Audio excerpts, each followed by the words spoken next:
আজকে দেখলাম আপনাদের খুলনাতে সরকারি চাকরি করে পুলিশ ডিপার্টমেন্টে একটা পুলিশ অফিসের ভেতরে বসে থেকে তার হাতে যেই বন্দুক ছিল ওই বন্দুকটা মাথায় ঢুকায়া নিজেকে নিজে গুলি করে আত্মহত্যা করে এই দুনিয়া থেকে বিদায় নিয়ে চলে গেলেন। জোরে বলেন নাউজুবিল্লাহ। বেকার যুবক নয়, টাকা পয়সা উপার্জন হয় না এমনও নয়, সরকারি চাকরি করে পুলিশ ডিপার্টমেন্টের একটা অফিসার, অথচ নিজের মাথায় নিজে গুলি করে দুনিয়া থেকে বিদায় নিল। কারণ একটা, পরিবারে সুখ নেই, স্ত্রী ভালো নয়, বউ আর স্ত্রী মেলে না, পরিবারের সদস্যরা মেলে না। আর যখন কোনো পরিবারে অশান্তি হয় ওই পরিবারের পুরুষেরা কখনো শান্তিতে থাকতে পারে না। প্রত্যেকটা পরিবারের আগুন লাগানোর প্রধানতম কারণ হলো এই মহিলারা। দেখবেন বাবা ছেলে কিন্তু পরিবারে ঝগড়া হয় না, ঝগড়া হয় স্ত্রী আর মাও। কথা কন না কে? আর যেই পরিবারে মহিলাদের ষড়যন্ত্র হয়, জান্নাত না জাহান্নাম? কোরআনের আয়াত থেকে প্রমাণ নেন।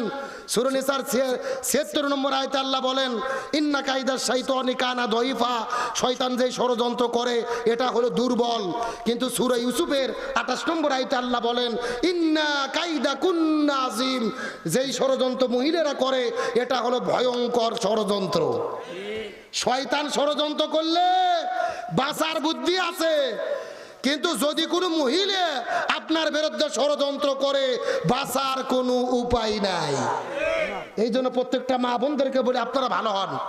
প্রত্যেকটা পরিবারে যদি বউ ভালো হয়, মাও ভালো হয়, ওই পরিবার পৃথিবীতে আল্লাহ জান্নাতের সুখ দান করে। আর যেই পরিবারে মা এবং বউ সারাদিন ঝগড়া করে, অশান্তি লাগায়, তারা নিজেরাও পরিবারকে জাহান্নাম বানায় আর পুরুষদেরকেও জাহান্নামের আগুনে পুড়িয়ে পুড়িয়ে তারা ছাড়ে। এই জন্য মা এবং আমার বোনদের, আমার মাদের, আমার ভাবিদের, আপাদের, সমস্ত মহিলাদেরকে বলি, স্বামী যতটুকু ইনকাম করে তাতে সন্তুষ্ট থাকেন, বেশি পাওয়ার চেষ্টা করেন না, সবুর করেন, মিলেমিশে থাকেন, তাহলেই আল্লাহ রহমত দেবে। আপনার স্বামী কোটি টাকা কামাই করে কিন্তু পরিবারে যদি মিল মহব্বত না থাকে ওই পরিবারে শান্তি আসতে পারে। সাতক্ষীরা মুসলমান গভীর মনোযোগ লক্ষ্য করুন। ডানে যারা আছেন কথা বলবেন, বামে যারা আছেন তারা কথা বলবেন, মঞ্চে যারা আছেন তারা কথা বলবেন। সবাই মিলে চিৎকার করে একসঙ্গে বলেন তো দেখি, অধিকাংশ মহিলা জাহান্নামে যাবে তার পেছনে কারণ হলো কয়টা?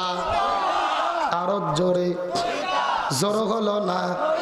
নবীজি জিজ্ঞেস করে বলে, হে ভাই জিবরাইল, কোন দুইটা কারণে অধিকাংশ মহিলা জাহান্নামের মধ্যে যাবে তোমার কাছে জানতে চাই। জিবরাইল ডাকতে বলে, ইয়া রাসূলুল্লাহ, এই দুইটা কারণের ভেতরে প্রথম নাম্বার কারণ হলো যেই মহিলাগুলো বাড়ি থেকে বের হয়ে মাথার চুলগুলো বের করে, আজরা পাজরা বের করে বেপরদা অবস্থায় রাস্তাঘাটে ঘোরাফেরা করে, এই সমস্ত মহিলাগুলো জাহান্নামের মধ্যে যাবে। তার মানে বোঝা গেল বেপরদা নারী যারা জাহান্নামে যাবে তারা শূন্য স্থান পূরণ। বোঝেন না? জোরে, বেপরদা নারী যারা। কেরে পর্দার মিছিল করতে ভয় ধরতেছে, এমন সাউন্ড দেবেন মহিলাদের প্যান্ডেল যেন পার হয়ে যায়। রাজি আছেন? চিৎকার করে বলেন, বেপরদা নারী যারা। আরো জোরে বলেন, বেপরদা নারী যারা। বেপরদা নারী তো সাতক্ষীরা জেলার নাই, আপনাদের এলাকাতে একেবারেই নাই। আছে আছে আছে। আমি কি কিছু বলবো? সাতক্ষীরা জেলার মা বোনদের ধরন বলিতে লাগে শরম। সকালবেলা, আরে সকালবেলা বরকা পরে, বিকাল বেলা ওড়না নাই দাদা ভাই, ডিজিটাল দেশ বুঝিয়ে টাই। ঠিক দেখবেন সকালে এমন ভাবে বরকা পরে চেনার কোনো বুদ্ধি, আবার বিকেলে বরকাতে দূরের কথা, শরীরে ওড়না পর্যন্ত থাকে।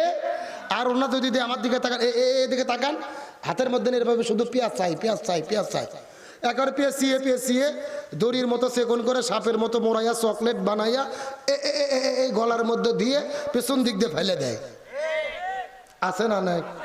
আচ্ছা বলেন তো, পেছনে ঢাকার কি কোনো কিছু আছে? এগুলো পর্দা না বাটপারি? আরে নারীগুলো ঘরের সব স্বামীর সেবা করে, এখন উল্টো দেখি নারীরা সব স্বামীকে ধরে মারে। ঠিক? কারা কারা বইয়ের হাতে মার খাচ্ছেন হাত উঠান তো দেখি। এ উঠান উঠান, ওই যে এক মুরব্বি চাচা।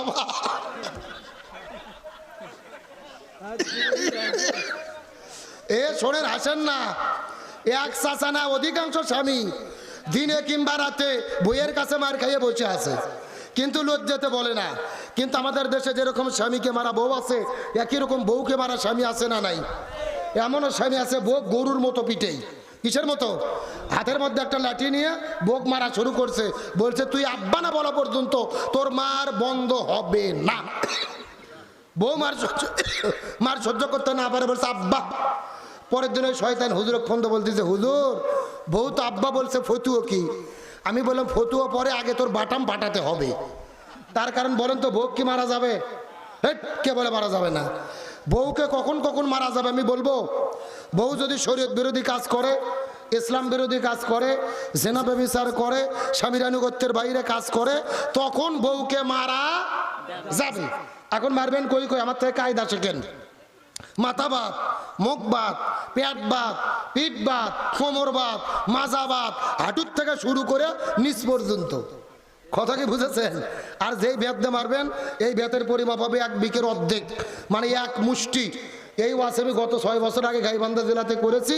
একটা যুবক লাভ দুটে বলতেছে, হুজুর 1 মুষ্টি ধরবো কি আর মারবো কি?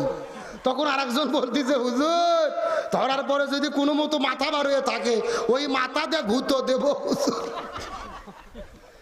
এরকম বাটপার আছে না নাই? ও তাও বোক মারবে। এখন বলেন তো, বোক মারলে কি শান্তি হবে? রসুল বলেছেন মহিলাদের সৃষ্টি করা হয়েছে বাম পাজরের বাঁকা হাড় দিয়ে। জোরে বলেন কি হাড়? এখন বাঁকা হাড়ক যদি হাতুর দিয়ে মেরে সোজা করতে চান, সোজা হবে? ভেঙে মচকে যাবে। এই জন্য বউদের মারে নয়, বউদের ভালোবাসা দিয়ে সোনা ময়না কলজে টিয়ে পাখি বলে আপন করতে হবে। জোরে বলেন সুবহানাল্লাহ। এইবার জামিয়ে মানুষ খুশি হয়েছে ভাই। যেই রকম হুজুরি তো দরকার। একটা কথা ভালো করে বোঝেন, পরিবারের বউ যদি ভালো হয়, ওই পরিবার পৃথিবীতে জান্নাত হয়। আর বউ যদি খারাপ হয়, ওই পরিবার পৃথিবীতে জাহান্নাম হয়ে যায়। চিৎকার করে বলেন, বেপরদা নারী যারা। আরো জোরে বলেন। আমার বন্ধুগণ, মুসলমান ভাইরা, গভীর মনোযোগ। নবীজি জিজ্ঞাসা করে বললেন, ভাই জিবরাইল, 2 নম্বর কারা জাহান্নামের মধ্যে যাবে বলো তো দেখি। জিবরাইল ডাকতে বলে, ইয়া রাসূলুল্লাহ, 2 নম্বর হলো ওই প্রকার মহিলাগুলো, যেই মহিলাগুলো স্বামীর খেদমত করে না, স্বামীর কথা মতো চলে না, স্বামীর আনুগত্য করে না। এই মহিলাগুলো জাহান্নামের মধ্যে চলে যাবে। তার মানে বোঝা গেল, স্বামীর অবাধ্য স্ত্রী যারা জাহান্নামে যাবে। চিৎকার করে বলেন, বেপরদা নারী যারা, স্বামীর অবাধ্য স্ত্রী যারা। এই জন্য আমার নবী বলেছেন, মহিলাদের জন্য 4টা আমল করতে হবে। এই 4টা আমল করতে পারলে আল্লাহ 8টা জান্নাতের দরজা খুলে দেবে। 1 নম্বর হলো নামাজ, 2 নম্বর রোজা, 3 নম্বর স্বামীর খেদমত, 4 নম্বর পর্দা। এই 4টা আমল যদি কোনো মহিলা করতে পারে, আল্লাহ তাদের জন্য 8টা জান্নাতের দরজা খুলে দেবে। যেই দরজা পছন্দ, ওই দরজা দিয়ে তারা আল্লাহর জান্নাতে চলে যাবে। আল্লাহ মহিলাদেরকে এই 4টা আমল করার তৌফিক দিক, বলেন আমিন। মহিলাদের জন্য ওয়াজ কি কম করলাম? যা করলাম যদি এরা আমল করে, এটাই যথেষ্ট ইনশাআল্লাহ বলেন। এখন বলেন, সাহাবী হানজালার কি গোসল বাকি? আলোচনা কার 5 মিনিট করব?